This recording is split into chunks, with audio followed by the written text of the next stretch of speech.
ராம் ராம் ஜெய ஜெய சங்கர ஹர ஹர சங்கர. ஸ்ரீ குருபியோ நம. சங்கரம் சங்கராச்சாரியம் சத்குரும் சந்திரசேகரம் அஸ்மதாச்சாரியவர்யம் பிரணதோஸ்மி புனః புனः. வசுதேவசுதம் தேவம் கம்ச சாணூரமர்தனம் தேவகி பரமானந்தம் கிருஷ்ணம் வந்தே ஜெகத்குரும். இந்த உலகத்துக்கே குருவாக வழங்கக்கூடியவர் அப்பேற்பட்டவரான இந்த வசுதேவருடைய பிள்ளையான தேவகியோட பிள்ளையான அந்த கிருஷ்ணனை, அந்த ஜெகத்குருவை வணங்கி நம்ம ஆரம்பிக்கிறோம். இப்போ வரப்போறது வேற கிருஷ்ண ஜெயந்தி வேற வரப்போறது, கோகுலாஷ்டமி. அந்த கோகுலாஷ்டமியை மனசுல வச்சுட்டு அந்த கிருஷ்ணனுக்கு நம்ம ஒரு நமஸ்காரத்தை தெரிவிச்சுட்டு இன்னைக்கு நாம ஒரு சின்ன இது வரைக்கும் பார்த்த ஒரு 4-5 பாடல்களுடைய ஒரு கருத்தை இப்படி ஒன்னா மொத்தமா பார்க்கலாம். அவர் பரமேஸ்வரன் என்ன பண்ணாங்க, தயாமூர்த்தி கருணாமூர்த்தியானவர் எல்லாருடைய நந்தி தேவர்லேருந்து எல்லா தேவகணங்கள்லாம் கேட்டிருந்ததற்காக அந்த மதுரை பகுதியில இந்த சோமசுந்தர கடவுள் இருக்கக்கூடிய அந்த வளாகத்திலேயே தென்கிழக்கு பகுதியில தன்னுடைய சூலத்தால கிழிச்சு குத்தி அங்க ஒரு சரச உண்டு பண்ணினார் அப்படின்றத ஆரம்பிச்சது. அப்புறம் அதனுடைய பெருமையெல்லாம் சொல்லியிருந்தே வந்த அப்புறம் அதுக்கு பெருமையோட மாத்திரல, அதுக்கு அதுல ஸ்நானம் பண்றவாளுக்கு எத்தனை விதமான நன்மைகள்லாம் கிடைக்கிறது அப்படின்னு வேற சொல்லிகிட்டே வந்த.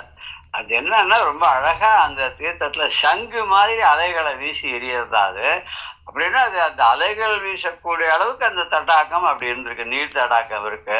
அதை பார்த்தாலே பாவம்லாம் போயிடும். அதுல ஸ்நானம் பண்ணா நினைச்ச பொருள்லாம் கிடைக்கும். மனம் அதுல லயிச்சு அதுல மூழ்கும் போது உலகத்துல செஞ்ச குற்றங்கள் எல்லாம் தீர்ந்து போயிடும் அப்படின்னா சரி, அதுக்குன்னு ஸ்நானம் பண்றதுக்கு சில வழிமுறைகள்லாம் சொல்லி அதுல அதுக்குன்னு குறிப்பிட்டு சில மண்ணெல்லாம் கொண்டு உடம்ப சுத்தம் பண்ணிட்டு வர்ண சூத்திரம் அப்புறம் மற்ற சூத்திரங்கள்லாம் சொல்லி அதுல நீராடினா அதுல என்னென்னலாம் தானங்கள்லாம் பண்றோமோ அத்தனை தானங்கள் பண்ண புண்ணியமும் அங்க கிடைக்கும், வெறும் ஸ்நானம் பண்ணாலே அப்படின்னாரு. அப்ப இந்த தெய்வ தீர்த்தத்தை அது புரிஞ்சுட்டு நினைச்சுட்டு அதை தொட்டாலும் சரி, அதனுடைய மகிமையை தெரியாதே அதை போய் தீண்டினாலும் சரி, எப்படி தெரிஞ்சோ தெரியாமலோ தீண்டினாலும் நம்முடைய உடலை சுடுகின்ற அந்த நெருப்பை போல இந்த தீர்த்தமானது தெரிஞ்சோ தெரியாதோ நாம் அதில் ஸ்நானம் பண்ணாக்க நம்முடைய பாவங்கள் என்று சொல்லக்கூடிய எல்லாவற்றையும் அது சுட்டு எரித்து விடுகிறது, அந்த வினை பயனை எல்லாம் சுட்டு எரித்து விடுகிறது அப்படின்னு ஒரு பாடலை சொன்னார். அதுக்கப்புறம் எப்போதும் அந்த தடாகத்தை நீராடுவாளுக்கு முக்கிய நிலை கிடைச்சிடும். அது மாத்திரம் இல்லை, விதவிதமாக அந்த வருணன்ல அக்னியில நீராடுறது, வருணன்ல நீராடுறது, அப்புறம் மந்திரங்கள்னால நீராடுறது அப்படின்னு சொல்ல பலவிதமான நீராடல்லாம் இருக்கு. இது எல்லாத்திலையும் கிடைக்கக்கூடிய ஞானத்தை விட இந்த தீர்த்தத்தை நீராடினவாளுக்கு பெரும் பயனெல்லாம் கிடைக்கிறது அப்படின்னு சொன்னா. அப்புறம் இந்த நீர் தடாகத்துல ஸ்நானம் பண்ணி அந்த கடவுளான திருவாலவாய் இறைவனான சோமசுந்தர கடவுளை வழிபடவார்க்கு முக்தி கிடைக்கும். இது எத்தனை நூல்கள்லாம் சொல்லப்பட்டிருக்கோ, எத்தனை ஒரு புண்ணியமான தீர்த்தங்கள், மகிமை வாய்ந்த தீர்த்தங்கள் இருக்கு, அத்தனையிலையும் ஸ்நானம் பண்ணா என்னென்ன கிடைக்குமோ அப்படிப்பட்ட அந்த பலன்கள் எல்லாம், அந்த புண்ணியங்கள் எல்லாம் இந்த விவரிக்க முடியாத ஒரு தூய்மையான இந்த புனிதமான இந்த சோமசுந்தர கடவுளால் ஏற்படுத்தப்பட்ட பொற்றாமரை தடாகத்துல ஸ்நானம் பண்றதுனால அத்தனையும் கிடைக்கிறது அப்படின்னு சொல்லி இதனுடைய மகிமையை பத்தி, இதனுடைய பெருமையை பத்தி சொல்லிட்டே வந்தார். இதுக்கு ஒரு பெருமை என்ன காரணம்னா, பரமேஸ்வரனானவன் தானாகவே அவராலேயே ஏற்படுத்தப்பட்ட இந்த தடாகம் அப்படிங்கிறதுனால இந்த தடாகத்துக்கு அவ்வளவு ஒரு பெருமை, அவ்வளவு ஒரு மகிமை. அது பார்த்து ஒரு சிவபெருமானை பற்றி என்ன சொல்றாரு அப்படின்னு கேட்டாக்க, ஒருத்தர் நீ எப்பேற்பட்டவன் தெரியுமா, நீ என்ன குத்தம் பண்ணாலும் அதெல்லாம் நீ அப்படியே பொறுத்து கொண்டு அதெல்லாம் நல்லபடியா ஏற்றுடுவே. நீ அருட்கடல் குணக்குன்று, நீ அப்பேற்பட்ட நீ உன்னுடைய கருணா கட்டாட்சத்தினால எல்லாருக்கும் ஒரு நல்லதை நீ செய்யற, அருள் பண்ற, உன்னை நினைச்சாலே நீ அருள் பண்ணி விடுற. அப்ப நீ என்னன்னா எல்லாருக்கும் அருள் பண்றேன்னு சொல்றாரு. ஆனா நானும் அதை நம்பிண்டு நான் தினம் தினம் உன்னை பார்த்துட்டு இருக்கேன். உன்னை தரிசனம் பண்றேன், உனக்கு பூஜை பண்றேன், உன் பாதத்துல அர்ச்சனை பண்றேன். ஆனா நீ என்னடான்னு ஏறெடுத்து கூட என்ன மாத்திரம் பார்க்க மாட்டேங்கிறியே, என்னை பார்த்து ஒரு வார்த்தை கூட சொல்ல மாட்டேங்கிறியே. நான் உன்னை நம்பி நான் நீ என்னை கை விட்டுட்டேன்னா நான் எங்கடாப்பா போவேன், உன்னை விட்டுட்டு நான் எங்க போவேன் அப்படிங்கிறார் அவர். யார் சொல்றாருனாக்கா திருவருட்பாளர் அமலிங்க வெள்ளலார் சொல்றாரு. உன்னை நம்பி நான் வந்துட்டேன். சிவனுடைய பாடல் கூட பாபநாசன் சிவன்ல கூட பாபநாசன் சிவன்ல கோபாலகிருஷ்ண பாரதியோட பாட்டு கூட இரக்கம் வராமல் போனது என்ன காரணம் என் சுவாமிக்குன்னு ஒரு பாட்டு ஒண்ணு நந்தனார் பாடுறதாக. கருணை கடல் என்று காதால் கேட்டு உன்னை நம்பி வந்தேன் அப்படின்வர். ரொம்ப நீதான் கருணை கடல்ல எல்லாரும் சொன்னா அதை நான் என் காதல கேட்டு ரொம்ப கல்லோக்கியல் தமிழ்ல சொல்லிட்டு அந்த பாட்டை நந்தனார் பாடுறாரு. அவர் என்ன பெரிய அந்த பிஹெச்டியா வாங்கியிருக்காரு தமிழ்ல. அவர் உள்ளத்துல இருக்கிறத அப்படியே கொட்டியிருக்காரு பாட்டை.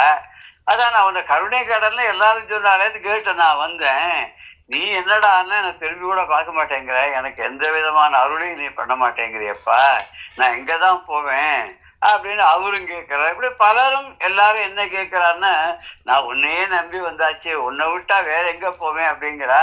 அப்படிதான் அந்த தேவர்களும் சரி, அந்த நந்திகேஸ்வரரும் சரி, அந்த கணங்கள் சிவனுடைய கணங்களும் சரி எல்லாரும் கேட்டிருந்ததுக்கு எங்களுக்கு இங்க ஒரு தீர்த்தம்னு ஒண்ணு இல்லையே, நீ யார் யாருக்கு என்னென்னவோ பண்ற, தலையிலேயே கங்கையை வச்சுட்டு இருக்க, நீ யார் கேட்டாலும் கருணை கடல் அப்படி கண் கருணையால் நிறைந்த கடலாக இருக்கு. இப்படிப்பட்ட நீ எங்களுக்கு அருள் பண்ணணும், எங்களுக்கு ஒரு தீர்த்தத்தை புண்ணிய தீர்த்தத்தை பண்ணி கொடுக்கணும்னு பண்ண.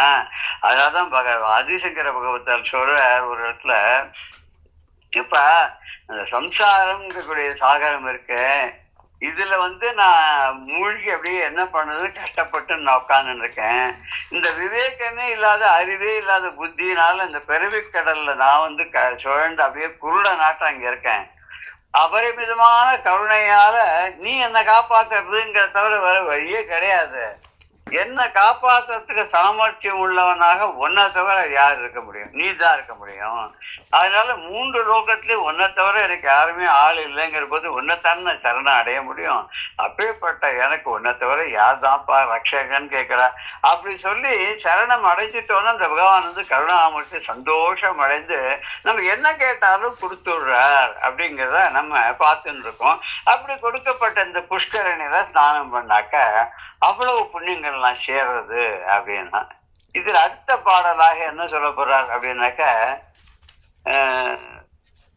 இந்த நீர் தடாகத்துல நீராடி அந்த திரு ஆலவாய் இறைவனை வழிபடுவதற்கெல்லாம் ரொம்ப தூய்மையை அடைந்து முக்தி நிலையை அடைவார்கள் அப்படின்னு சொல்லிருக்கார்.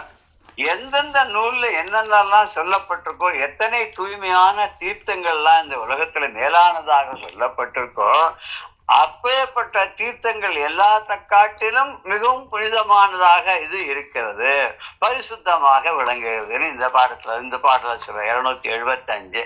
இந்த 275 தானே பார்க்கணும் இன்னைக்கு. ஆமா.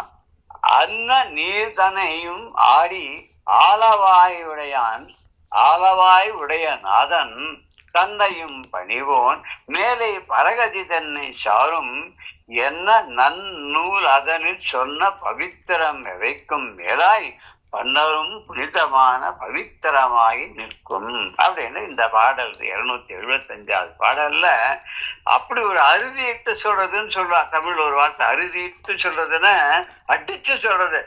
அது என்ன இன்னைக்கு வக்கீல் ஆர்கியூ பண்ணும்போது விஷயமா எத்தனை பாயிண்ட்ஸ் அப்படி அள்ளி விட்டதோட அடிச்சு சொன்னார் இல்லையா அப்படிங்கிறாங்க. அடிச்சு சொன்னானே எம்பாட்டிக்கா சொன்னார், எம்பசைஸ் பண்ணி சொன்னார்ங்கிற மாதிரி இந்த பாடல்ல அந்த நீர்தனிலும் ஆடி அந்த தீர்த்தத்திலும் நீராடி, எந்த தீர்த்தத்துல அந்த பரமேஸ்வரனால் ஏற்படுத்தப்பட்ட அந்த புஷ்கரணியில நீராடி ஆலவாய் உடைய நாதன் தன்னையும் பணிவோம். இது ரொம்ப சுலபமான வார்த்தை தான். திருவாலவாயில இருக்கக்கூடிய அந்த ஆலாசிய பொறியில இருக்கக்கூடிய சோமசுந்தர கடவுள் இருக்காரு, அவரையும் தணிவோன்.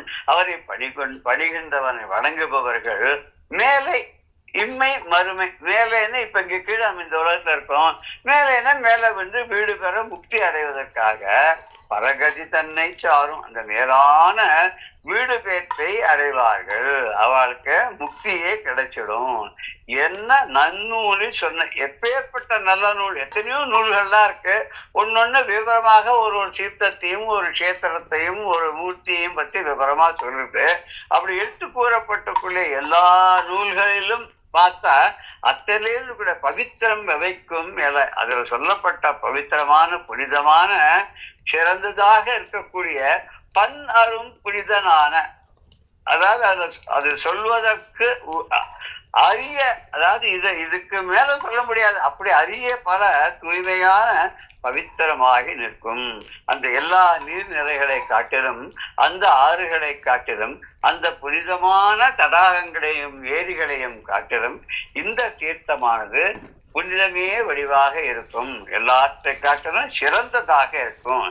இதுக்கு ஒப்பாக வேற எதுவுமே ஆக முடியாது அப்படின்னு சொல்லி இந்த பாடல் சொல்லுது. அண்ணா நீர்தனிலும் ஆடி ஆலவாய் உடைய நாதன் தன்னையும் பணிவோர் மேலே பரகதி தன்னை சாரும், என்ன நன்னூலில் சொன்ன பவித்திரம் விதைக்கும் நிலாய் பன்னரும் புனிதமான பவித்திரமாக நிற்கும். பன்னரும் புனிதமான அப்படின்னு சொல்வதற்கெல்லாம் அருமையான, மிகவும் தூய்மையான அப்படின்ற இந்த பாடல். மேலை பரகதி அப்படின்னா மேலே இருக்கக்கூடிய பரகதியான வீடு மோட்சம் அப்படின்னு ஒரு நம்பிக்கை எல்லாருக்குள்ளே. மோட்சம் அப்படின்னு ஒண்ணு மேல இருக்கு, எங்கேயோ தனியா ஒரு இடமா இருக்கு.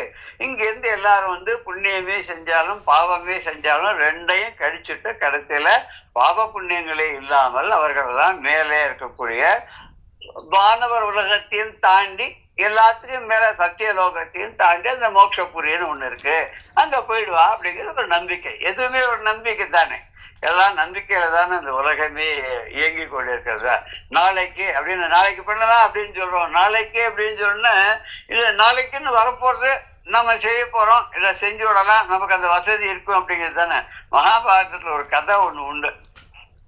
அது தர்மபுத்தர் ஒரு நாள் உபரிகள் பார்த்துட்டு இருந்தான். அப்போ ஒரு ஏழை ஒருத்த வந்தானாம். ஐயா, நீங்க இப்ப ராஜ்யத்தெல்லாம் ஆள ஆரம்பிச்சிட்டேன், நான் ரொம்ப ஏழையா இருக்கேன், எனக்கு ஏதாவது கொடுங்க அப்படின்னு. உடனே தர்மபுத்திரர் சொன்னாராம், இப்ப எங்கிட்ட உடனே கொடுக்கறதுக்கு என்னால ஒண்ணும் முடியாதுப்பா, நீ என்ன பண்றன்னா நாளைக்கு காத்தால இதே நேரத்துக்கு வா, நான் உனக்கு எல்லாம் எடுத்து வச்சிருந்து உனக்கு அளவுக்கு மேல என்ன விரும்புறியோ என்ன கேட்கறியோ எல்லாத்துக்கும் மேல நான் நிறையவே நன்னாவே கொடுக்கறேன். உடனே அவன் சரின்னு போயிட்டான். இதை கேட்டு இருந்த பீமன் என்ன பண்ணான், ஒரு ஆளை கூப்பிட்டு அவன்கிட்ட அந்த முரசுன்னு இருக்குமே அதை வச்சுன்னு ஊரெல்லாம் தண்டவாளா போட சொன்னான். என்ன அப்படின்னா, இந்த தர்ம புத்தரான இந்த பிரஸ்தத்துடைய ராஜாவானவர் காலத்தை வென்று விட்டார் அப்படின்னு சொல்லி தண்டோரா போடுற. அவன் எல்லா இடத்துலயும் போய் தர்மராஜா காலத்தை வென்று விட்டார், காலத்தை வென்று விட்டார், அது அப்படியே சொல்லிட்டே இவரோட அரண்மனை வாசலையும் கத்திலே போனான். இவர் அவரை கூப்பிட்டாரா, தர்மபுத்திரர் கூப்பிட்டாராம். யுதிஷ்டர் கூப்பிட்டு, என்னப்பா சொல்றேன், ஒழுவே புரியல, நான் என்னது காலத்தை வென்று விட்டேன்கிறேன், நான் என்ன பண்ணேன்னு. இல்ல அதெல்லாம் எனக்கு ஒண்ணும் தெரியாது, உங்க தம்பி இருக்கார பீமசேனர், அவர் தான் சொன்னார், நாளை காத்தால ஊரெல்லாம் தண்டோரா போட்டு இந்த மாதிரி தர்மபுத்திரர் காலத்தை வென்றுட்டான்னு சொல்லுவேன். அப்படியா? ஒண்ணு இந்த பீமனை கூப்பிட்டாராம். கூப்பிட்டு, என்னது இது ஏதோ நீ சொன்னேன்னு சொல்லி அவன் சொல்றானே, இதுக்கு என்ன அர்த்தம், எதுக்காக பண்ணுன்னு. அப்பதான் பீமன் சொல்றான், நேற்று ஒருத்தர் வந்தார் இல்லையா பிச்சைக்கு, உங்ககிட்ட ஏதாவது கொடுன்னு, நீ என்ன சொன்ன, நாளைக்கு வா உனக்கு நிறைய எல்லாம் அதை கொடுக்குறேன் இதை கொடுக்குறேன் எல்லாத்தையும் தர, இப்போதைக்கு என்கிட்ட உனக்கு திருப்தியா கொடுக்கறதுக்கு ஒண்ணும் இல்லைன்னு சொன்னேன் இல்லையா, அதனால்தான் நான் சொன்னேன். அதுக்கு இதுக்கு என்ன சம்பந்தம் அப்படின்னா பீமசேனரை கேட்கிற தர்மபுத்தர். அப்போ அவன் சொல்றான், நீங்க நாளைக்கு அவனை வான்னு சொன்னேன் இல்லையா, அவன் நாளைக்கு உயிரோட இருக்கணும். ரெண்டாவது, இங்க வா அப்படின்னு சொன்னா இங்க வரக்கூடிய வசதி அவனுக்கு இருக்கணும். அதுக்கப்புறம் நாளைக்கும் அவன் ஏழ்மை நிலையிலேயே பிச்சைக்காரனாவே இருக்கணும். அப்புறம் அவனுக்கு நீங்க கொடுக்கறதுக்கு மனசு உங்களுக்கு இருக்கணும். அதுக்கு உண்டான வசதிகளான எல்லா பொருள்களும் இருக்கணும். நீங்க கொடுக்கக்கூடிய பொருள்களும் அவன் விரும்பக்கூடிய பொருள்களும் ஒன்றாக இருக்கணும். இத்தனையும் நடக்கணும்னா அது எதனால இருக்கு? இதெல்லாம் நம்மளெல்லாம் நடத்தி கொண்டு போறதே காலம் தானே.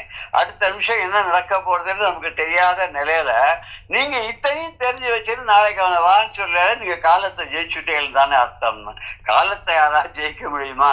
காலத்துக்கும் காலனாக இருக்கக்கூடிய அந்த பரமேஸ்வரன் ஒருத்தன் தானே அந்த காலத்தை ஜெயிக்க முடியும் இல்லையா? அதனால அப்படி சொல்லுவா, காலத்தை ஜெயிக்க முடியாது அப்படின்னு சொல்லுவா. ஆனா எக்காலத்திலும் இந்த பரமேஸ்வரனால உண்டாக்கப்பட்ட அந்த தீர்த்தமானது புனித தீர்த்தமாவே என்று எல்லா பாபங்களையும் தீர்க்கும் அப்படின்னு அடிச்சு அவர் சொல்றாரு. அந்த இதுல பரஞ்சோதி முனிவர் இதை ரொம்ப அழகா விவரிச்சு பல பாடல்கள்ல சொல்லிட்டு வர. அப்பேற்பட்ட தீர்த்தத்துல நம்ம தெரிஞ்சு நீராடுறது தெரியாத நீராடுறதுலாம் உண்டு இல்லையா? நீங்க என்ன தினம் அந்த குளத்தை போய் காத்தால குளிச்சுட்டு வரலே அப்படின்னு. இந்த ஊர்லயே இந்த குளம் தான் தண்ணி கொஞ்சம் புனிதமா இருக்கும், நிறைய இந்த தாமரை செடிகள்லாம் கொஞ்சம் கம்மியா இருக்கும், இறங்கி நீராடுறதுக்கு படித்தோட இருக்கும், நீரும் புனிதமா இருக்கும், பாசி எல்லாம் பழந்து இருக்காது.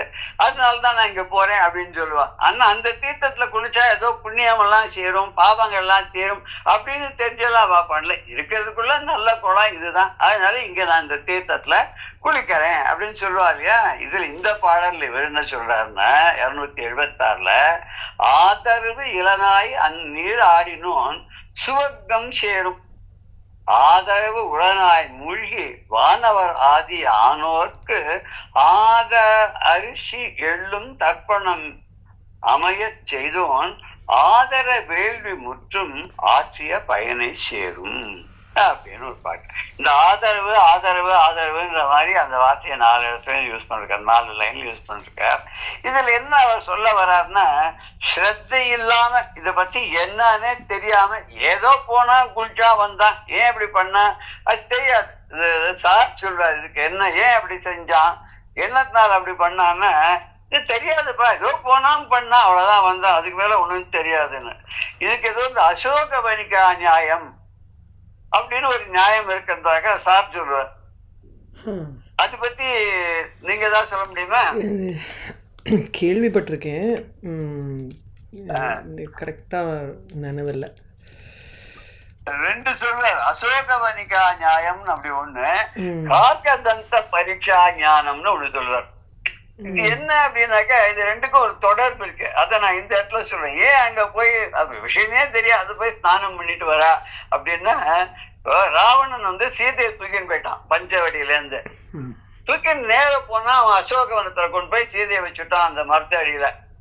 அவன் ஏன் அசோகவனத்துல கொண்டு போய் அந்த மரத்தடியில வச்சான் அது அவனுக்கே தெரியாது. தூக்கின்னு போனா எங்கேயோ இடத்துல அவளை வைக்கணும், அசோகவனத்துல வச்சுட்டான், அந்த மரத்தடியில வச்சுட்டான், அவ்வளவுதான். அதுக்கு காரணம் எதா இருக்குன்னா காரணம்னு கிடையாது, அவனுக்கும் தெரியாது நமக்கும் தெரியாது. அதனாலதான் அது அசோக வணிகா நியாயம்.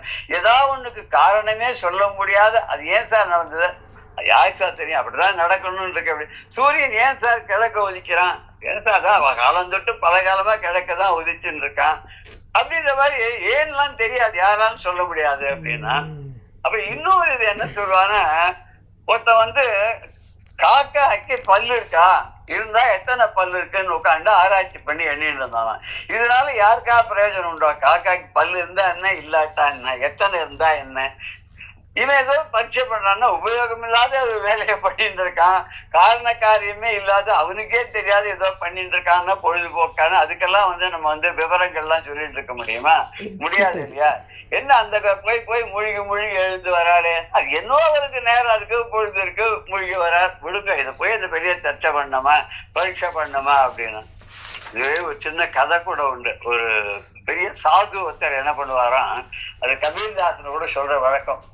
அவர் என்ன பண்ணுவார்னா, அந்த யமுனையில போய் குளிச்சுட்டு அப்படி மேல ஏறி ராம ராம ராம ராமன்னு சொல்லிட்டு வருவாராம். அவர் வர வழியில ஒரு வீடு, அந்த வீடு மாடி உபரிகள் இருந்து ஒருத்தர் என்ன பண்ணுவார், வீடுன்னு அவர் மேல துப்புவானாம் எச்சல. அவர் மறுபடியும் போய் அந்த யமுனையில போய் குளிப்பாராம், ஸ்நானம் பண்ணிட்டு திருப்பியும் வருவாராம். வந்தா மறுபடியும் இப்படியே ஒரு 107 108 தடவை துப்பிட்டான். அதுக்கப்புறம் அவனாலேயே முடியல, அவன் களைச்சு போயிட்டான். இவர் கலைக்காத சிலைக்காத போய் அந்த யமுனையில ஸ்நானம் பண்ணிட்டு வந்தாராம். வந்தவருக்கு கொஞ்ச நேரம் வந்தோடனே இவங்க கிட்ட கீழே இறங்கி அவர் நிறுத்தினாராம். என்ன போய் நான் இந்த மாதிரி பண்றேன், என் மேல ஒரு துளி கூட அவருக்கு கோபமே வரல, என்ன நீ திட்டல, என்ன அடிக்கல, எதுவுமே பண்ணல, மறுபடியும் போய் இந்த யமுனையில குளிச்சுட்டு வரையில என்ன காரணம்? அதுக்கு அவர் சொன்னாராம், நான் என்னைக்கும் பிரார்த்தனை பண்ணிட்டு போய் இந்த யமுனையில 108 தடவை குளிக்கிறதுங்கிறது நடக்காத காரியம்ப்பா. புண்ணியமான நீ கங்கேச்ச யமுனை ஜெயவன் சொன்னாலே 7 நதிகள். இது ரொம்ப புண்ணியமான தீர்த்தம் இந்த யமுனை. இங்க கிருஷ்ணன் வந்து தினம் ஸ்நானம் பண்ண இடம் இது.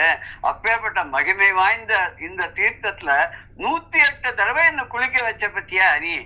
எனக்கு தெரிஞ்சோ தெரியாதோ, நான் போய் உனக்கும் தெரியும் தெரியாது, இவர் போய் 108 தடவை குளித்தா இவரோட பாபங்கள் எல்லாம் முடிஞ்சு போய் ராமனுடைய திருவடி அடைஞ்சிருவார்னு உனக்கு தெரியாதே என்ன நீ பண்ண.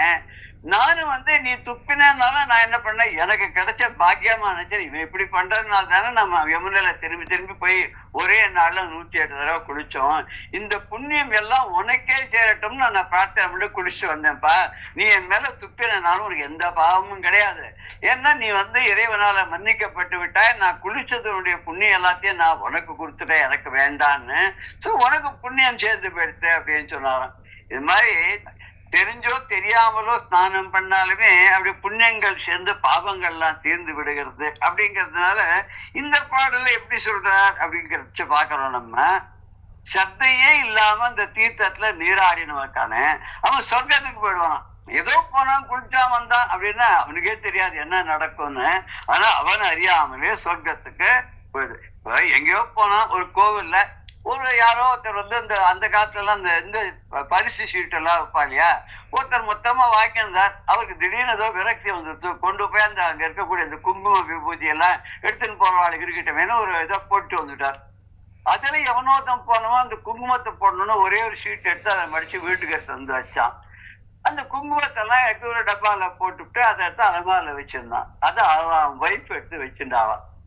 ஒரு மாதம் கழிச்சு இந்த லாட்ரி ஷீட்டுக்கு பரிசு எல்லாம் வருமே, அதெல்லாம் அனௌன்ஸ்மெண்ட் வந்த போது இவ பார்த்தாலும் அன்னைக்கு அவர் ஏதோ ஒரு குங்குமம் எடுத்து வந்து ஒரு ஷீட்டு ஒன்று வச்சாரு. அது கரண்டா இல்ல முடிஞ்சு போனதா பார்த்தா கரண்ட் அந்த மாசத்துக்கு உள்ளதா இருந்து பிரிச்சு பார்த்தா அந்த நம்பர் வந்ததுதான். அவளுக்கு 1 லட்சம் ரூபாய் கிடைச்சுதான்.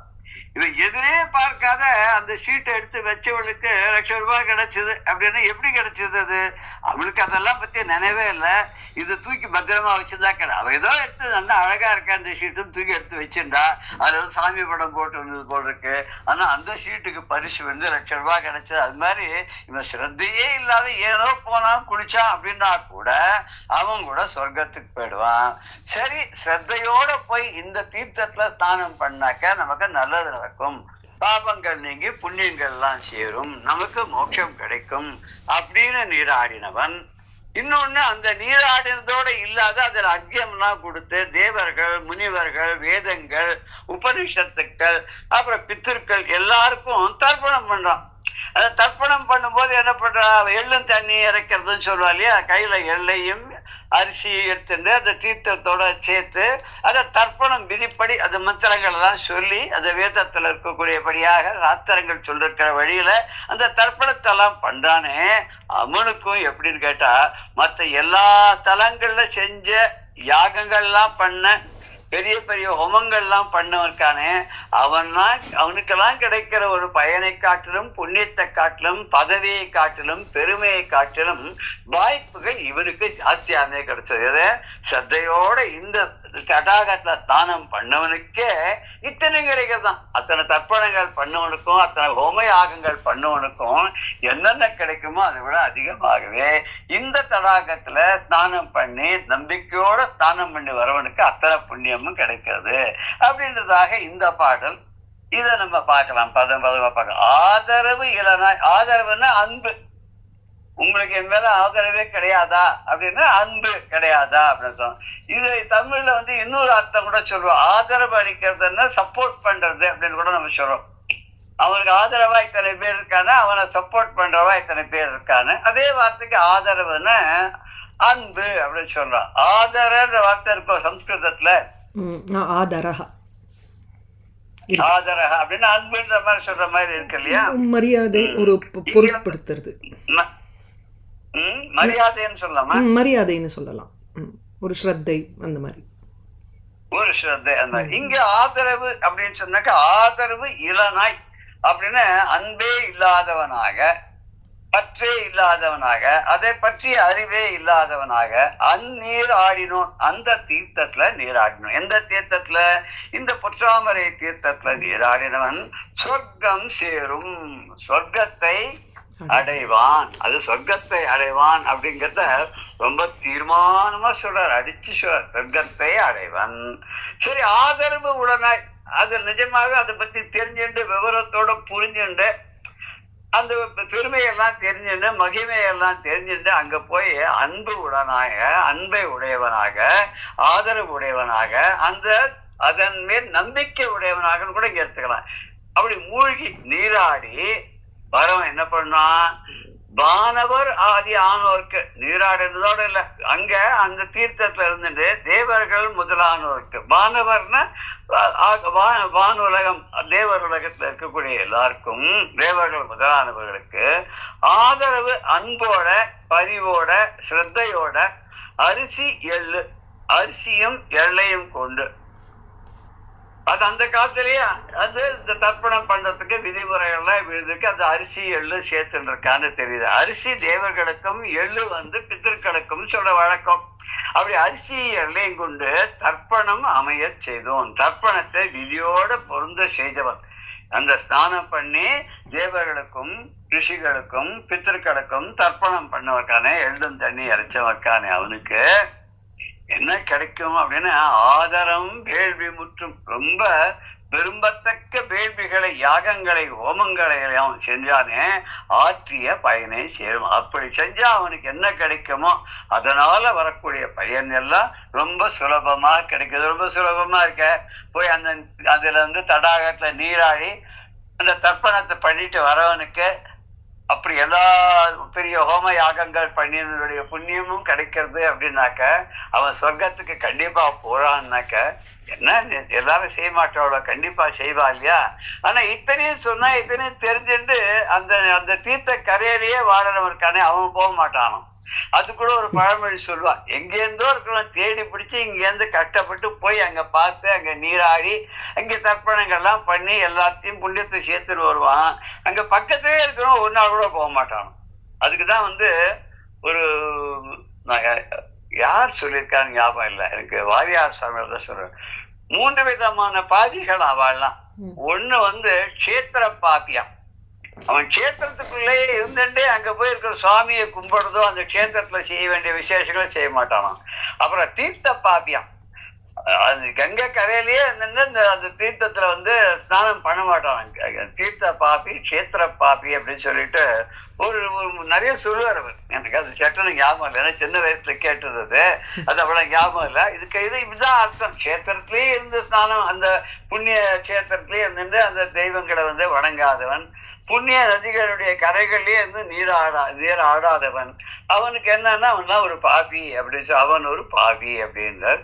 இப்படி இந்த பாடல்ல ரொம்ப அழகா ஆதரவுன்னு மனசுல ஒரு விருப்பம் வச்சுக்கிறது, அன்போட இருக்கிறது, நம்பிக்கையோட ஸ்நானம் பண்றது.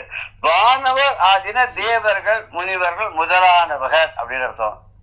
அப்ப கரத்தலன்னு வருதா ஒரு வார்த்தை, அப்படின்னு கரத்தலம் அப்படின்னு சொன்னாக்கா கரத்தலம்னா கையிலன்னு அர்த்தம்.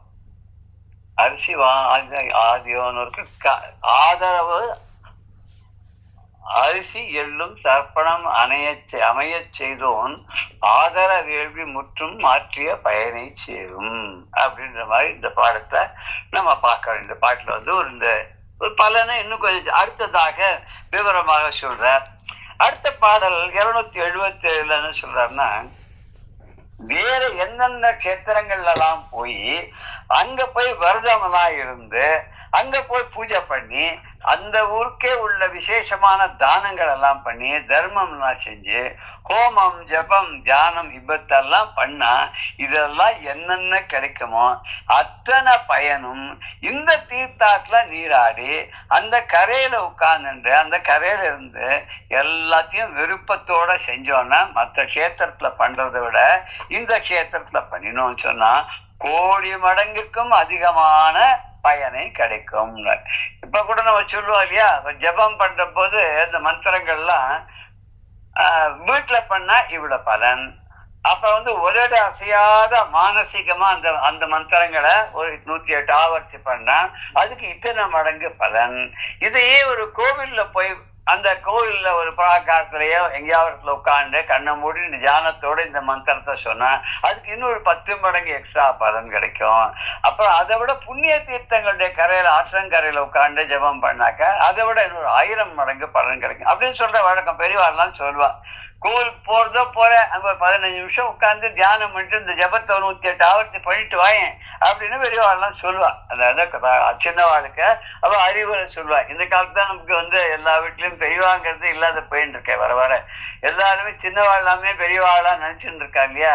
அதனால அவளுக்கு சொல்றதுக்கும் யாரும் ஆள் கிடையாது, அவளுக்காக இதெல்லாம் தெரிஞ்சுக்கிறதுக்கும் வாய்ப்பு கிடையாதுன்ற மதனை போயிட்டு இருக்கேன். அதனால இந்த இதுல பாடல்ல என்ன சொல்றாரு அப்படின்னாக்கா, இந்த தீர்த்தத்துல நீராடி மற்ற கஷேத்திரங்கள்ல செய்யக்கூடிய அத்தனையும் இங்க செஞ்சா கோடி மடங்கு பயன் கிடைக்கும் அப்படின்றதாக இந்த பாடலை சொல்றார். தீர்த்தங்காங்கன்னா தீர்த்த கரையில இருந்து நயந்துன்னா விருப்பத்தோடன்னு அர்த்தம். நயந்து அப்படின்னு அதுல ஆசையோட பற்றோட விருப்பத்தோட அப்படின்னு. பட் அதே திருமூலர் சொல்லும் போது ஆசை அருமீன்கள் ஈஸ்வரோடாயினும் ஆசை அருமீன்கள் அவர் சொல்லிட்டு போயிட்டார். கடவுள்கிட்ட கூட ரொம்ப ஜாஸ்தி எல்லாம் பற்றெல்லாம் வைக்கப்படாது, அளவோட தான் இருக்கணும் அப்படின்னு. இங்க நம்ம அதை எடுத்துக்க வேண்டாம். இவர் என்ன சொல்ல வர்றாருன்னா, இந்த தடவை இந்த ஒரு ஸ்நான கட்டத்துல இந்த ஒரு புனிதமான பொற்றாமரை தடாகத்துல ஸ்நானம் பண்ணி மற்ற கஷேத்திரங்கள்ல பண்ணக்கூடிய ஜபதபங்களை எல்லாம் இங்கே செய்யும் போது தான தர்மங்களை எல்லாம் இந்த கரையிலே அமர்ந்து செய்யும் போது பல கோடி மடங்கான புண்ணியமானது கிடைக்கிறது அப்படின்னு இந்த பாடல் சொல்றது. இதனுடைய பிரதி பதார்த்தம் பார்க்கச்ச ஏனை மா தலங்கள் தம்மில் இருந்து, ஏனை மற்ற மா தலங்கள் தம்மில் இருந்து பெருமை பொருந்திய சில பதிகள்னா திருப்பதி அப்படின்னு சொல்ற மாதிரி, அது மாதிரி அழகான பெருமை வாய்ந்த மகிமை மிகுந்த ஸ்தலங்கள் புண்ணிய கஷேத்திரங்கள் அங்கெல்லாம் செய்யக்கூடிய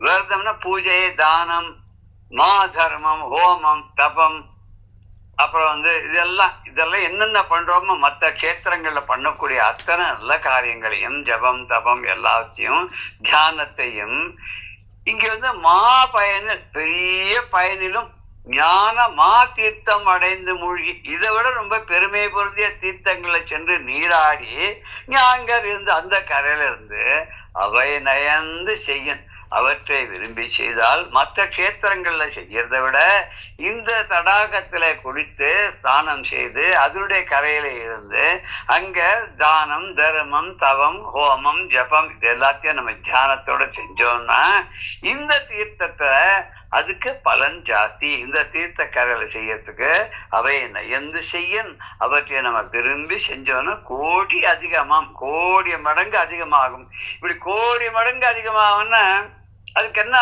நம்ம அர்த்தம் எடுத்துக்கணும்னா பல மடங்கு புண்ணியமா கிடைக்கும் அப்படின்னு தான் அர்த்தம்.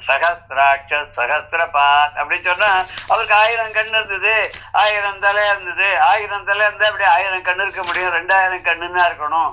இப்படி எல்லாம் நம்ம விதண்டாவாதம் பண்றோம் இல்லையா சில பேர். அது மாதிரி இல்லை, 1000னா ஆயிரக்கணக்காக அப்படின்னு அர்த்தம். கோடி அப்படின்னாக்க கோடிக்கணக்காக அப்படின்னு அர்த்தம்.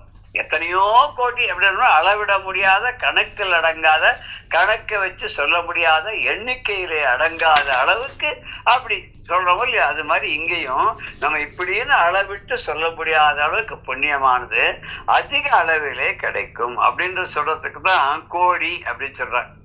ஔவையார் ஒரு பாட்டை சொல்வார். பாண்டிய ராஜா அவர்த்த என்ன பண்ணா, புலவர்களுக்கெல்லாம் ஒரு கட்டளை போட்டான். நாளைக்கு காத்தால வரும்போது நீங்க கோடி அளவுக்கு பெருமை உடையதான விஷயங்களை சொல்லணும் நாளைக்கு அப்படின்னு. இல்லைன்னா தண்டனை பெருசா அப்படின்னு விட்டான். ஏன்னா தமிழ்ச்சங்கம் வளர்த்த பூமி இங்க இதெல்லாம் நீங்க சொல்லலைன்னா என்ன பிரயோஜனம், அதனால இதெல்லாம் சொல்லணும்னா அப்பெல்லாம் என்ன பண்ணா தெருக்கோடியில போய் ஒரு திண்ணையில உட்கார்ந்துட்டு எல்லாம் அப்படியே மனசு வருத்தத்தோட என்ன பண்றதா, நாளைக்கு ராஜாவுடைய தண்டனை அனுபவிக்கிறதா, நமக்கு எங்க கோடி பெறக்கூடிய அளவுக்கு பாட்டு எழுதக்கூடிய சாமர்த்தியம் நமக்கு இருந்தா நாமே எப்படி இருக்கோம் அப்படின்னு நினைச்சிட்டு இருக்கும்போது அந்த இடத்துல ஔவையார் வந்தாலும் வந்த உடனே என்ன நீங்களாம் ரொம்ப வருத்தமா கேள்வி இல்ல, இந்த மாதிரி ராஜா ஒரு கட்டளை போட்டதுனால எங்களால என்ன பண்றதுன்னு தெரியல. அவ்வளவுதானே, கோடி தானே வேணும், 1 கோடி தானே ராஜா கேட்டார். நான் 4 கோடிக்கு நான் உங்களுக்கு வழி சொல்றேன் அப்படின்னு சொல்லிட்டு அவ எழுதி கொடுத்தான். எனக்கு எல்லா பாட்டும் ஞாபகம் இல்ல. மதியாதா தலைவாசல் மதித்தொருகா சென்று விதியாமை கோடி பெறும்னா, நம்மளை மதிக்காத வீட்டுக்கு போய் நாம அங்க போய் நின்று அவ வீட்டை போய் மிதிக்காத இருந்தோம்னா அது மிதியாமை கோடி பெறும். மதியாதா தலைவாசல், நம்மை மதிக்காதோட வீட்டு வாசல்ல போய் மதித்து ஒருகா சென்று அவளை நம்ம மதிச்சு, அவனுக்கு அருகதே இல்லை, தகுதியே இல்லை, அவளை மதிச்சு நம்ம போய் அங்க அவளுடைய வாசல்ல போய் நின்னோன்னு, அப்படி நிக்காம இருந்தோன்னா மிதியாமை கோடி பெறும்னு. அப்புறம் உன்னீர் என்று உபசரியா தன்மனையில் உண்ணாமை கோடி பெறும்னு. வாங்கோ வாங்கோ நம்ம வீட்டுல இருங்கோ, நீங்க சாப்பிடுங்கோ, என்ன வேணும்னு அப்படி உபச்சாரம் பண்ணி கொடுக்காத ஏனோ ஏதோன்னு வெறுப்போட, அப்படி வெறுப்பு இல்லாத ஏதோ ஒரு கடனேன்னு கொடுக்குறாங்க, அந்த இடத்துக்கு அவ வீட்டுக்கு போய் சாப்பிடாத இருக்கிறது, அவ வீட்டுல அருந்தாத இருக்கிறது, இந்த தண்ணீர் கூட குடிக்காத இருக்கிறது, அதுவும் கோடி பெறும். இது மாதிரி ஒரு 4 பாட்டு எழுதி கொடுத்தாலும் 4 கோடி ஆயிட்டான். நீங்க எடுத்துட்டு போய் ராஜாட்ட கொடுங்கன்னு. இந்த 4 புலவர்கள் எடுத்துட்டு போய் ஆளுக்கு ஒன்னா கொண்டு போய் ராஜாட்ட கொடுத்தான். ராஜா படிச்சு பார்த்தார். படிச்சு பார்த்த சொன்னார், இத்தனை சாமர்த்தியம் இவாளுக்கு கண்டிப்பா கிடைக்காதுன்னு அவருக்கு தெரியும். உடனே பண்ண எல்லாரையும் அரெஸ்ட் பண்ணிடாருன்னா, பண்ணிட்டு இது நீங்க எழுதினதான் வேற யாராவது எழுதி கொடுத்ததான்னு. இந்த இதுல வருமே திருவிளையாடல, மண்டபத்துல வேற யாரோ எழுதி கொடுத்தா கொண்டு வந்து நானே தான் எழுதினேன்மா. உடனே ராஜா, அப்படி இருந்தால் உமது பாடலுக்கு விளக்கம் கூறி பரிசை பெறலாமே, அரசருக்கே விளக்கி விட்டது இடையில் நீர் என்னன்னு கேட்பார் அவர் தர்மி. அது காலத்தால் அழியாத ஒரு காவியமாக அந்த இது அமைஞ்சது இல்லையா. அது மாதிரி இவன் பட்டோன்னு கேட்டா, நீ உங்களுக்கெல்லாம் ஏதுப்பா சாமர்த்தியம், 100 கோடி 4 கோடி பாடல் எழுதுறதுக்கு, அதை சொல்றதுக்கு, இதை யார் எழுதி கொடுத்தாலும் உண்மையை சொல்லுவான்னா. அவெல்லாம் வேற வழியே இல்லாத சொல்லிட்டா, இந்த மாதிரி ஒரு ஔவையார் பாட்டி எங்க வந்துன்னு இருக்கா, அவள் தான் எங்களை அந்த துக்கத்தை பார்த்துட்டு அவளே தான் எழுதி கொடுத்தாங்க. போய் ராஜாவுடைய போய் அவள் எங்க இருக்கான்னு போய் எதிர்கொண்டு அழைச்சி அவளை கூட்டிட்டு மரியாதை எல்லாம் பண்ணி, உங்களால் தான் ரொம்ப நாளா நான் உங்களை என்னுடைய அரண்மனைக்கு வர வச்சு உங்களுக்கு உபச்சாரங்கள் எல்லாம் பண்ணணும்னு நான் நினைச்சேன். அது இன்னைக்குதான் எனக்கு நிறைவேறுச்சுன்னு சொல்லி அவன் சந்தோஷப்பட்டுனானா. அவ சொன்னாலாம், எனக்கு நீ எந்த உபகாரம் பண்ண வேண்டாம், உபச்சாரம் பண்ண வேண்டாம், நீ இந்த 4 புலவர்களையும் வருத்தப்படாத அவளுக்கு சந்தோஷமா என்னென்ன வேணுமோ அத்தனையும் கொடுத்து அனுப்ப சொல்லலாம். அந்த மகராஜியுடைய ஒரு பெருமை அப்படி சொல்லுவார். அது மாதிரி தான தர்மங்கள்னு வரும்போது ராஜாக்களுக்கு அறிவுரை கூறத்துக்கும் ஒருத்தர் வேண்டியிருந்தது, ஔவையார் மாதிரி ஒருத்தர் வேண்டியிருந்தது. அப்படி இந்த பதியில, இந்த கேத்திரத்துல, இந்த மதுரையம் பதியில, திருவாலவாயில சோமசுந்தர கடவுள் வீட்டிருக்கக்கூடிய ஆலயத்துக்குள்ள இருக்கிற இந்த பொற்றாமரை தடாகத்துல நீராடி அதன் கரையில இருந்து கொண்டு ஜபதபங்கள், ஹோமங்கள், தான தர்மங்கள் செய்வாளுக்கு மற்ற எல்லா கேத்திரத்துல பண்ணக்கூடிய, நதி தீரத்துல பண்ணக்கூடிய அத்தனை புண்ணியங்களை விட கோடி மடங்கு ஜாஸ்தியாக கிடைக்கும் அப்படின்னு இந்த பாடல் பார்த்தோம். அடுத்த பாடல் 278.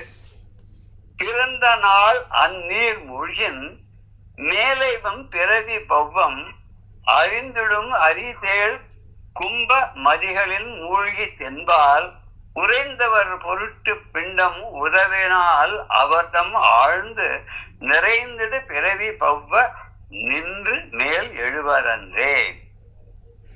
இது கொஞ்சம் கடவுளா அப்படின்னு இருக்க, ஆனா அர்த்தம் ரொம்ப சுலபமான அர்த்தமா இருக்குது.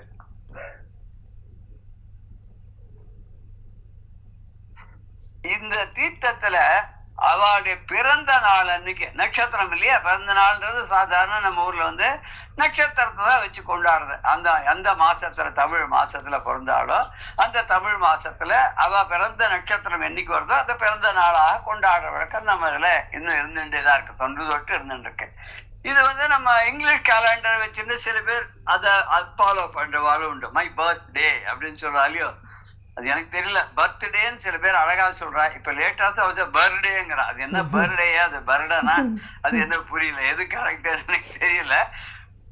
இந்த தீர்த்தத்துல பிறந்த நாள் அன்னைக்கு வாட நட்சத்திரம் வரக்கூடிய அந்த மாசத்துல அந்த நாள்ல சென்று இந்த தீர்த்தத்துல நீராடினால் எத்தனையோ ஆயிரக்கணக்கான வருடங்களாக இந்த தீர்த்தத்திலே நீராடி வருகின்ற அந்த ஒரு பலன் இருக்கே, பிறவி, அந்த பிறவி கடல் இருக்கே அது வற்றி போயிடுமா. இந்த கடல் போலக்கூடிய இந்த தடாகத்துல தொன்று வந்த அந்த பெரியவர்கள்லாம் பண்ணின மாதிரி நீராடினாக்காலே அவளுக்கு என்னைக்கு அந்த பிறந்த நாள் அன்னைக்கு போய் அங்க நீராடினா அன்னைக்கே ஒரே ஒரு நாள், வருஷத்துக்கு ஒரு நாள் அது போருமா. அப்படி நீராடினாலும் என்ன ஆகுன்னா பிறவி பெருங்கடல் மற்றும் இனிமே பறக்கவே வேண்டாம், இந்த சம்சார சாகரத்துல மூழ்கி திண்டாட வேண்டாம். அதுக்கப்புறம் சில மாதங்களுடைய பெயர் சொல்ல, அந்த சில மாதங்களுடைய பெயரை நம்ம வேடிக்கையா இருக்கும் பார்க்கறதுக்கு. பிறவி பவ்வம் அப்படின்னு ஒரு வார்த்தை வருது. பிறவி பவ்வம் அப்படின்னு சொன்னாக்க பிறவி பெருங்கடல் அர்த்தம்.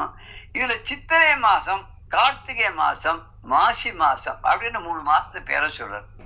இந்த சித்திரை மாசத்தை அவர் எப்படி பேர் சொல்றாருனாக்க மரி அப்படின்ற ஒரு வார்த்தை யூஸ் பண்றாரு. மரின்னா ஆடு. ஆடு அப்படின்னு என்ன? மேஷம், மேஷ மாசம். சித்திரை பேர் இல்லையா? ஆமா, அதனால அந்த மேஷ மாசத்தை ஆடு ஆடுன்னு எடுத்துட்டு மரி அப்படிங்கிற மாதிரி செம்மறி ஆடுன்னு கேள்விப்பட்டிருக்கோம் இல்லையா? ஆமா, செம்மறி ஆடுன்னு ஒரு வகை உண்டு. அந்த செம்மறி ஆட்டுக்கு அதனுடைய ரோமங்கள் இருக்கு, அதுதான் ஜாஸ்தி இந்த உலன் கார்மெண்ட்ஸ் எல்லாம் பண்றதுக்கு யூஸ் பண்ணுவா.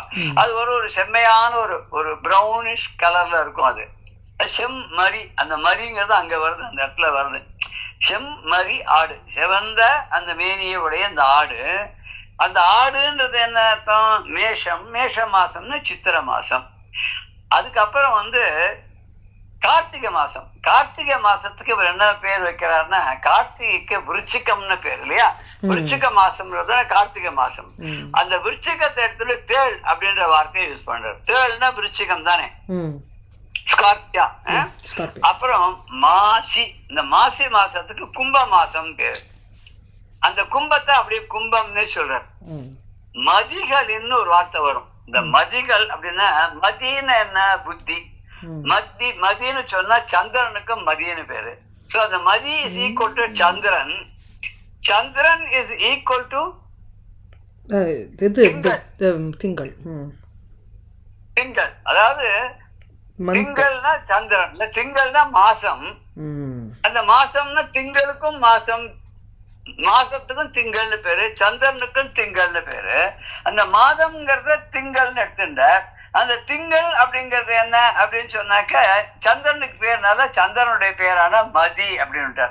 மதி நிறைய நன்னாளார் இல்லையா? மார்கழி திங்கள் மதி நிறைய நன்னாளார். மதி நிறைய நன்னாள்னா பௌர்ணமி அன்று. அது மாதிரி இங்க திங்கள் அப்படின்ற வார்த்தையை யூஸ் பண்றார். இப்ப சித்திரை மாசம், கார்த்திகை மாசம், மாசி மாசத்துல எல்லாம் இதுல ஸ்நானம் பண்ணி வரவாளுக்கு பித்திருக்களுக்கெல்லாம் பிண்டங்கள்லாம் கொடுத்தாக்க அவளுக்கு என்ன செய்யணுமோ விதிப்படி அந்த உள்ள காரியம் பித்திருக்கடன்கள்லாம் நம்ம செஞ்சோன்னா அந்த பித்திருக்கள்லாம் பிறவிக்கடல்ல இருந்து மேல போவாளாம். அந்த பித்திருலோகத்திலேயே நிரந்தரமா இருக்காம அப்ப அதுக்கு அடுத்தது மோட்சத்துக்கு போயிடுவா, சொர்க்க லோகத்துக்கு போயிடுவா. அது ஏதோ சொல்றா கணக்கு. இந்த பூலோகத்துல இருந்து இந்த உடம்பை விட்ட உடனே அவள்லாம் பித்திருலோகத்துக்கு போயிடுவா. அந்த பித்திருலோகத்திலே இருப்பா. அப்புறம் அவளை கரை சேர்க்கணும். இங்க இருக்கிறவாள்லாம் அதுக்கு வருஷா வருஷம் இந்த மாசமோ தர்ப்பணங்கள்லாம் செஞ்சு எள்ளும் தண்ணி இறைச்சி அவளை கரை சேர்க்கணும். அவ அங்கிருந்து பித்திருலோகத்தை விட்டு மேல் லோகத்துக்கெல்லாம் போவான்னு ஒரு நம்பிக்கை எல்லாம் இருக்கு, எல்லாம் பண்ணிட்டு இருக்காளா. அதுதான் இவ என்ன சொல்றாருன்னு, இந்த சித்திரை மாசத்துல, கார்த்திகை மாசத்துல, மாசி மாசத்துல எல்லாம் இந்த தடாகத்தை மூழ்கி எழுந்து அந்த பித்திருக்களுக்கெல்லாம் நம்ம தர்ப்பணங்கள்லாம் செஞ்சோமானா, அவளுக்கு செய்ய வேண்டிய பித்திரு கடன்களை எல்லாம், காரியங்களை எல்லாம் செஞ்சோமானா பிறவி கடல்ல இருந்து அவர்கள்லாம் மீண்டு போவார்கள், மீண்டு மேலே செல்வார்கள் அப்படின்றதால இந்த பாடல்ல சொல்றது. பிறவி பவம்னா பிறவி கடலை தாண்டி மரி அப்படின்ற ஒரு வார்த்தை. அது இந்த பாடலை பார்த்தோம்னா நமக்கு எங்க வருதுன்னு புரியும். பிறந்த நாள் அந்நீர் மூழ்கின் மேலைவன் பிறவி பவ்வம் மறிந்திடும் மரி தேள் கும்ப மதிகளின் மூழ்கி தென்பால் உறைந்தவர் பொருட்டு பிண்டம் உதவினார் அவர் தாம் ஆழ்ந்து நிறைந்திடும் பிறவி பௌவ நின்று மேலெழுந்துருவரே, நின்று மேல் எழுவரே, நின்று மேல் எழுவர் அன்றே. அன்றேன்னா அப்படித்தானே அர்த்தம், அன்றேன்னா அப்பொழுதே அப்படின்னு 2 எடுத்துக்கலாம். இந்த பிறந்த நல்ல நாளில இந்த தீர்த்தத்துல நீராடினால் தொன்று தொட்டு வழங்கி வரக்கூடிய அவர்கள்லாம் சொன்ன பிரகாரம் எத்தனையோ இடத்துல எல்லாம் நீராடின புண்ணியம் கிடைக்கிறதுனால பிறவை கடல் வற்றி போயிடும். நமக்கு இனிமே பிறவாமை கிடைத்துவிடும். பிறவாமை இருந்தால் இரவாமைங்கிற துன்பம் நமக்கு வராது.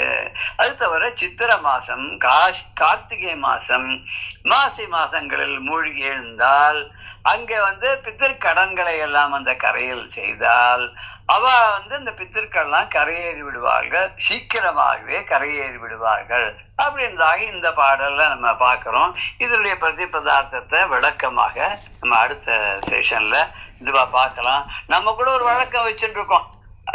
ஆடி அமாவாசை, தை அமாவாசைக்கு விசேஷமாக ஒரு கோவில் குளத்திலேயோ இல்லை ஆற்றங்கரையிலையோ பித்தர்களுக்கு திதி கொடுக்கறது அப்படின்னு சில பேர் எல்லாரும் வச்சுருப்பா. இன்னொன்னு ஆடி மாசமும் சித்திர மாசமும் அது 2 அயனங்கள் சொல்றது. தட்சிணாயனம் புண்ணிய காலம், அப்புறம் உத்தராயண புண்ணிய காலம் சொல்லி அன்னைக்கு இந்த தர்ப்பணங்கள்லாம் செய்யறதுனாலையும் அவளுக்கு பித்தர்களுக்கெல்லாம் நல்ல கதி கிடைக்கிறதுன்னு சொல்லலாம் இல்லையா. அப்பேற்பட்ட இந்த பாடலை நம்ம விளக்கமாக அடுத்த செஷன்ல பார்க்கிறோம். ஜெய ஜெய சங்கர, ஹர ஹர சங்கர, ஸ்ரீ குருபியோ நமः. ராம் ராம்.